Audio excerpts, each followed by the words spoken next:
Good morning, Dogsthorpe Infant. So can you hear my voice is getting a little bit better, not so squeaky today.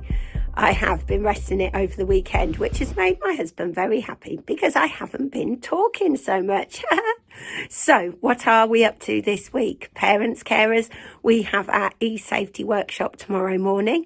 You had a letter about that last week. So please, if you can come and sit and listen to Miss Gattuso and really think about how to keep your children safe online, that would be great. Just remember, unfortunately, we cannot accommodate any brothers or sisters, younger ones or older ones, I'm afraid. So please make other arrangements for them.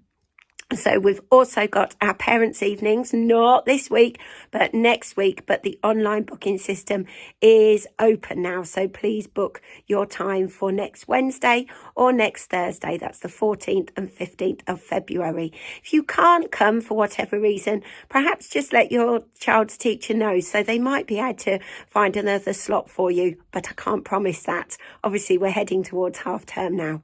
So I hope you've had a wonderful weekend and you're rested and you're ready for the week ahead. I know I am. Take good care and be kind, be respectful, and don't forget to dream, believe and shine. Bye everybody. See you later.